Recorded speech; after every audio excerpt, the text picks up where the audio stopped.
ಹಳೆಯ ಪದ್ಧತಿಯ ಆಹಾರ ತಯಾರಿಕೆಯ ಆಸಕ್ತಿ ಹಾಗೂ ಸ್ಫೂರ್ತಿ ಬೆಳೆಸಿಕೊಳ್ಳಬೇಕು ಎಂದು ಜಿಲ್ಲಾಧಿಕಾರಿ ಮೊಹಮ್ಮದ್ ರೋಷನ್ ಹೇಳಿದರು. ಮಂಗಳವಾರ ಕೃಷಿ ಇಲಾಖೆಯ ಸಭಾಂಗಣದಲ್ಲಿ ಜಿಲ್ಲಾಡಳಿತ, ಜಿಲ್ಲಾ ಪಂಚಾಯಿತಿ ಹಾಗೂ ಕೃಷಿ ಇಲಾಖೆ ಅಂತಾರಾಷ್ಟ್ರೀಯ ವಾಣಿಜ್ಯ ಮೇಳದ ಅಂಗವಾಗಿ ಪ್ರಸಕ್ತ ಸಾಲಿನ ರಾಷ್ಟ್ರೀಯ ಆಹಾರ ಭದ್ರತೆ ಮತ್ತು ಪೌಷ್ಟಿಕ ಅಭಿಯಾನ ನ್ಯೂಟ್ರಿ ಸಿರಿಧಾನ್ಯ ಯೋಜನೆ, ಜಿಲ್ಲಾ ಮಟ್ಟದ ಸಿರಿಧಾನ್ಯ ಹಾಗೂ ಮರೆತು ಹೋದ ಖಾದ್ಯಗಳ ಪಾಕ ಸ್ಪರ್ಧೆ ಉದ್ಘಾಟಿಸಿ ಮಾತನಾಡಿದರು.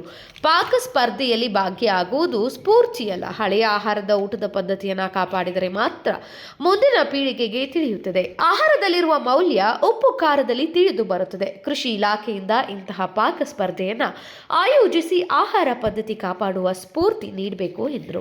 ಸಿರಿಧಾನ್ಯಗಳ ಪಾಕ ಸ್ಪರ್ಧೆ ವಿವಿಧ ಜಿಲ್ಲೆಗಳ ಖಾದ್ಯವನ್ನ ಮಹಿಳೆಯರು ಪ್ರದರ್ಶನಕ್ಕೆ ಇಟ್ಟಿದ್ದು ನೋಡುಗರ ಕಣ್ಮನ ಸೆಳೆಯಿತು.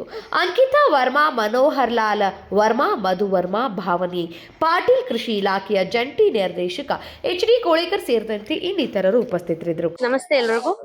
ಇವತ್ತು ಕೃಷಿ ಇಲಾಖೆದವರು ಕುಕಿಂಗ್ ಕಾಂಪಿಟೇಷನ್ ಆರ್ಗನೈಸ್ ಮಾಡಿದ್ದಾರೆ. ಮಿಲೆಟ್ ಗಳನ್ನ ಯೂಸ್ ಮಾಡಿ ಒಂದು ಖಾದ್ಯವನ್ನ ಮಾಡ್ಕೊಂಡ್ ಬರ್ಬೇಕು ಅಂತ ಹೇಳಿದ್ರು. ಸೊ ಹಾಗಾಗಿ ಇವತ್ತು ನಾನು ಮಿಲೆಟ್ ಅಲ್ಲಿನೇ ನಾವು ಡೈಲಿ ಅಡಿಗೆನ ಯಾವ ರೀತಿ ಮಾಡ್ಬೇಕಂತ ಹೇಳಿ ನನ್ನ ಕನ್ಸೆಪ್ಟ್ ಇಟ್ಕೊಂಡು ಬಂದಿದ್ದೀನಿ. ಸೊ ಮೊದಲನೇದಾಗಿ ಈ ನಿಪ್ಪಟ್ಟು ಚಾಟ್ ಮಾಡಿದೀನಿ. ಆದ್ರೆ ಇದು ಸ್ಟಫ್ಡ್ ನಿಪ್ಪಟ್ಟು ಚಾಟ್. ಸೊ ಇನ್ನೊಂದೇ ಹೇಳ್ಬೇಕಂತಂದ್ರೆ ಚಕ್ಲಿಯನ್ನ ನಾವು ಯೂಶುವಲ್ ಆಗಿ ಮಾಡೇತೀವಿ. ಚಕ್ಲಿ ಕೂಡ ಸ್ವಲ್ಪ ಡಿಫ್ರೆಂಟ್ ಆಗಿರ್ಲಿ ಅಂತ ಅದನ್ನ ಚಕ್ಲಿ ಚಾಟ್ ಮಾಡ್ಕೊಂಡ್ ಬಂದಿದ್ದೀನಿ. ದ ಬೆಸ್ಟ್ ಪಾರ್ಟ್ ಇಸ್ ಇದು air fried, not deep fried. ಹಾಗೆ ನ್ಯಾಚೋಸ್ ಕೂಡ ಮಾಡಿದ್ದೀನಿ, ಮೇಥಿ ನ್ಯಾಚೋಸ್, ಫಾಕ್ಸೆಲ್ ಮಿಲೆಟ್ ಯೂಸ್ ಮಾಡಿದ್ದೀನಿ. ಹಾಗೆ ರಾಗಿ ಕಾಮನ್ ಆಗಿ ಯೂಸ್ ಮಾಡ್ತೀವಿ, ಬಟ್ ಅದನ್ನ ಡಿಫ್ರೆಂಟ್ ವೇದಲ್ಲೂ ಮಾಡಬಹುದು ಅಂತ ಹೇಳಿ ರಾಗಿ ಪಟ್ಟು ಮಾಡ್ಕೊಂಡ್ ಬಂದೀನಿ. ಹಾಗೆ ಬಿರಿಯಾನಿ ಅಂದ್ರೆ ಎಲ್ರಿಗೂ ಇಷ್ಟ. ಸೊ ಮಿಲೆಟ್ ಬಿರಿಯಾನಿ ಕೂಡ ನಾನು ಮಾಡ್ಕೊಂಡ್ ಬಂದೀನಿ ಇವತ್ತ. ಇನ್ನೊಂದು ಮಿಲೆಟ್ ಬಿರಿಯಾನಿ. ಸೊ ಯೂಶುವಲ್ ಆಗಿ ರೈಸ್ ನ ಅವಾಯ್ಡ್ ಮಾಡ್ಬೇಕಂತ ಮಾಡಕತ್ತೀವಿ. ಈಗ ಅದನ್ನ ಹೆಲ್ದಿ ಆಲ್ಟರ್ನೇಟಿವ್ ಮಾಡ್ಬೋದಂತ ಮಿಲೆಟ್ ಜೊತೆ ಎಕ್ಸ್ಪೆರಿಮೆಂಟ್ ಮಾಡಿದೆ ಮನೆಯಲ್ಲಿ, ಚೆನ್ನಾಗ್ ಬಂತು, ಅದಕ್ಕ ಅಂತ ಹೇಳಿ ಮಾಡ್ಕೊಂಡ್ ಬಂದೆ. ಹಾಗಾಗಿ ಸಿಂಪಲ್ ಕರ್ಡ್ ರೈಸ್ ಕೂಡ ಮಾಡಿದೀನಿ. ಬಟ್ ಇದು ಸ್ಪೆಷಾಲಿಟಿ ಏನಂತಂದ್ರೆ ಇದು overnight curd rice. So overnight curd rice ಅಂತಂದ್ರೆ ಹಾಲಿಗೆ ಮೊಸರನ್ನ ಹೆಚ್ಚೋದು. ಸೊ ಅದು ಓವರ್ ನೈಟ್ ಆಗ ಪ್ರೋಬಯೋಟಿಕ್ ಆಕ್ಟಿವಿಟೀಸ್ ಆಕ್ಟಿವ್ ಆಗಿ it is very good for health, specially ಸಮ್ಮರ್ಸಿಗೆ. ಸೊ ಕೊಟ್ಟಿದ್ದಕ್ಕೆ ಥ್ಯಾಂಕ್ ಯು. ಅಶ್ವಿನಿ ಮಲ್ಗಾಣ್. ನಾನು ನನ್ನ ಇಡೀ ಕುಟುಂಬದ ಸಮೇತ ಇಲ್ಲಿ ಬಂದಿದ್ದೇನೆ. ನನ್ನ ಜೊತೆ ನನ್ನ ಮಿಸ್ಸಸ್ ಹಾಗೂ ನನ್ನ ಬ್ಯಾಚ್ಮೇಟ್ ಅಂಕಿತಾ ಬಂದಿದ್ದಾರೆ. ಜೊತೆಯಲ್ಲಿ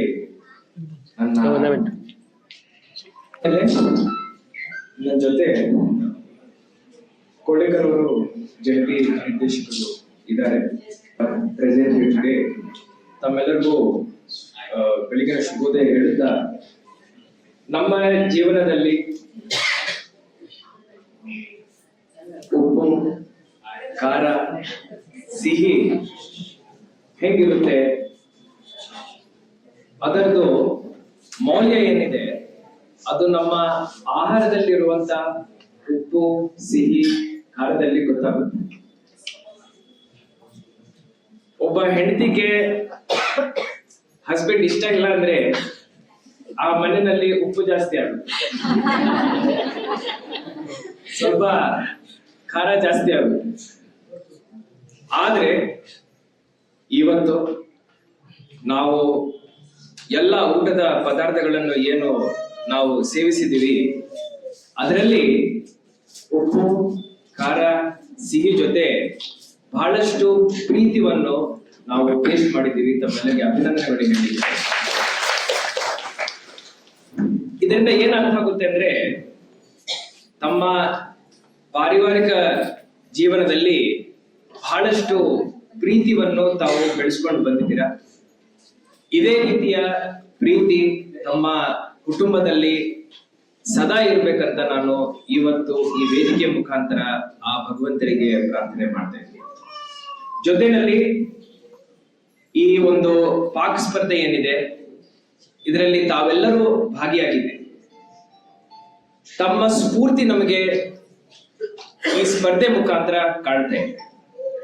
ಬರೇ ಒಂದು ಸ್ಪರ್ಧೆನಲ್ಲಿ ಭಾಗಿಯಾಗಬೇಕಂತ ಸ್ಫೂರ್ತಿನೇ ಅಲ್ಲ, ಸಿರಿಧಾನ್ಯಗಳನ್ನು ಯಾವ ರೀತಿ ಪ್ರೋತ್ಸಾಹನೆ ಮಾಡಬೇಕು, ಈ ಹಳೆ ಪದ್ಧತಿನಲ್ಲಿ ಏನು ನಾವು ಅಡಿಗೆ ಮಾಡ್ತೀವಿ ಅದನ್ನು ಕಾಪಾಡೋ ಒಂದು ಆಸಕ್ತಿ ಏನಿದೆ, ಆ ಒಂದು ಆಸಕ್ತಿ, ಆ ಒಂದು ಸ್ಫೂರ್ತಿನು ಇವತ್ತು ಈ ಒಂದು ಸ್ಪರ್ಧೆ ಮುಖಾಂತರ ತಾವು ತೋರಿಸಿಕೊಟ್ಟಿದ್ದೀರಾ. ತಮ್ಮೆಲ್ಲರಿಗೂ ಕೋಟಿ ಕೋಟಿ ಧನ್ಯವಾದಗಳು ಹೇಳಲಿಕ್ಕೆ ಬಯಸುತ್ತೇನೆ.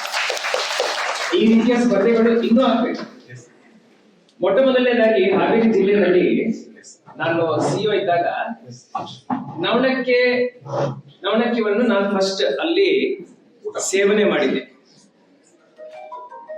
ಆವಾಗ ಏನ್ ನಾನು ಟ್ರೈ ಮಾಡಿದ್ದೀನೋ ಇಲ್ಲಿ ಮಠ ನಮ್ಮ ಮನೆಯಲ್ಲಿ ನವಣಕ್ಕಿ ಕಿಚಡಿ ನಾವು ಮಾಡ್ತಾ ಬಂದೆ. ಇವತ್ತು ಒಂದೆರಡು ಕಡೆ ನಾನು ಮಾಡಿದ್ದಾರೆ, ಅದನ್ನು ನೋಡಿದ್ದೀನಿ.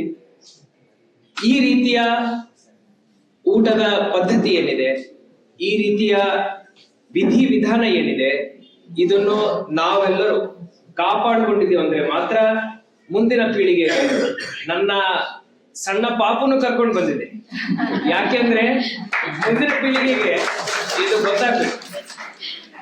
ಜೊತೆನಲ್ಲಿ ನನ್ನ ಅತ್ತೆ ಬಹಳ ಒಳ್ಳೆ ಕುಕ್, ಬಹಳ ವಿಪರೀತ ಒಳ್ಳೆ ಕುಕ್. ಅವರು ಇವತ್ತು ಇಲ್ಲ, ಜಸ್ಟ್ ಈಗ ಹೊರಗೆ ಹೋಗಿದ್ದಾರೆ. ಅವ್ರ ಹೊರಗೆ ಇದ್ದಾಗ ಅವ್ರ ಬಗ್ಗೆ ಮಾತಾಡೋದು ಇನ್ನೂ ಉತ್ತಮ. ಚೆನ್ನಾಗಿ ಅಡುಗೆ ಮಾಡಿದ್ದಾರೆ. ಸೊ ಆವಾಗಿಂದ ನಮ್ಮ ಎಲ್ಲರ ಅನುಬಂಧ ಬಹಳ ದಿಟ್ಟವಾಗಿದೆ. ಹಾಗೂ ಇವತ್ತು ಈ ಸ್ಪರ್ಧೆನಲ್ಲಿ ಇವರೆಲ್ಲರೂ ಭಾಗಿಯಾಗಿದ್ದಾರೆ. ತಮ್ಮೆಲ್ಲರ ಪರವಾಗಿ ನಾನು ಇವರಿಗೆ ಅಭಿನಂದನೆಗಳು ಹೇಳ್ತೀನಿ, ಇವರ ಪರವಾಗಿ ನಾನು ತಮಗೆ ಧನ್ಯವಾದಗಳು ಹೇಳ್ತೀನಿ. ಇದೇ ರೀತಿಯ ಕೆಲಸ ಕೃಷಿ ಇಲಾಖೆಯಲ್ಲಿ ಮುಂದುವರಿಸಬೇಕು. ತಮ್ಮ ಮೇಲೆ ನನಗೆ ತುಂಬಾ ಭರವಸೆ ಇದೆ, ವಿಪರೀತ ಪ್ರೀತಿ ಇದೆ ನಿಮ್ಮ ಮೇಲೆ. ಸೊ ಇದೇ ರೀತಿ ನಿಮ್ಮ ಮನೆಯಲ್ಲಿನೂ ಉಪ್ಪು, ಖಾರ ಹಾಗೂ ಸಿಹಿ ಏನಿದೆ ಅದು ಒಳ್ಳೆ ಮಾತ್ರೆಯಲ್ಲಿ ಇರ್ಬೇಕಂತ ಹೇಳಿ ದೇವರಿಗೆ ಕೋರುತ್ತಾ ನನ್ನ ಮಾತನ್ನು ಮುಕ್ತಾಯ ಮಾಡ್ತೀನಿ. Krishna, KMM news, Belagavi.